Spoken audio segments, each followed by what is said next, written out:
Bonjour tout le monde, c'est Mélanie, votre coach familiale. Aujourd'hui, j'avais le goût de vous parler de la comparaison.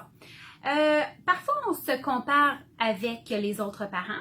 Parfois, on compare nos enfants entre eux dans une même fratrie ou même avec les enfants de notre entourage. Qu'est-ce que ça crée? En fait, ça crée un stress supplémentaire.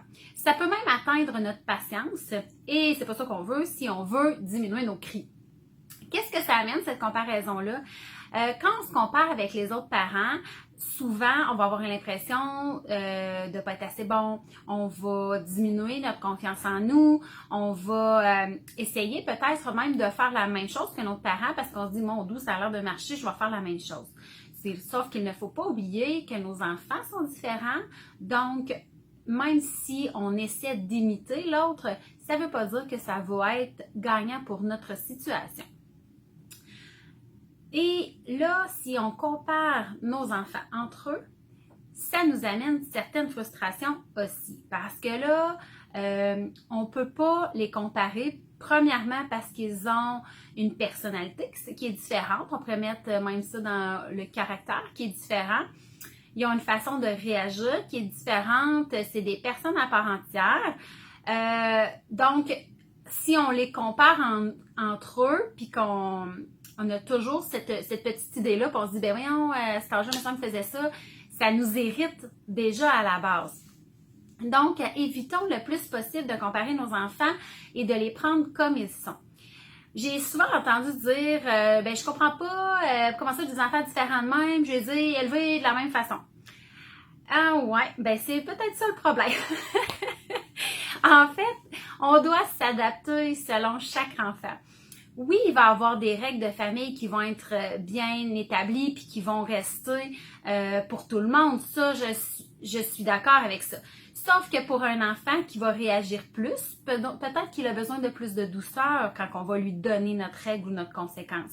Ça va être la même conséquence d'un enfant à l'autre. C'est juste qu'on va adapter le ton qu'on utilise. Parfois, un enfant va voir qu'il réagit mieux parce qu'on lui fait des signes, par exemple. Bien, on va s'ajuster. Donc, d'arrêter de comparer et plutôt agir en fonction de ce qui fonctionne avec nos propres enfants. Puis tu sais, je vous l'ai déjà dit, il n'y a pas de presse à faire quoi que ce soit. Les enfants, ils prendront le temps qu'il faut puis ça paraîtra plus quand ils seront adultes. J'aimerais ça aussi ajouter dans cette petite capsule-là les étiquettes. Faites attention parce qu'une étiquette, ça colle. Puis une étiquette, ce que je veux dire par là, ça peut même être au niveau des surnoms qu'on donne à nos enfants. Appeler un enfant « mon ange », c'est un super beau surnom.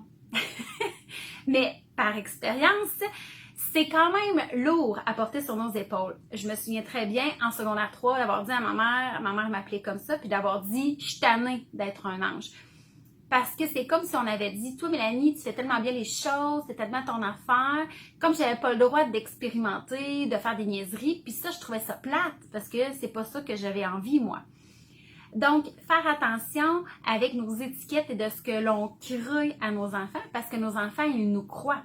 Ils n'ont pas de zone grise. Alors, si on dit « Hic, t'es tannant » à la blague, ben pour lui, il est tannant tout le temps. Alors, il faut faire vraiment attention aux mots qu'on choisit par rapport à leur surnom. Parce que de le dire de temps en temps, il n'y a rien là. Mais si c'est son surnom, mon petit chiti, ben à un moment donné, il va finir par le croire. Puis son cerveau va dire, ben il faut que j'agisse comme ça parce que c'est ça que ma mère croit. Puis moi, ben je crois tout ce que maman puis mon papa me dit. Alors, on fait attention à nos comparaisons. Puis on fait attention là, à nos petits surnoms.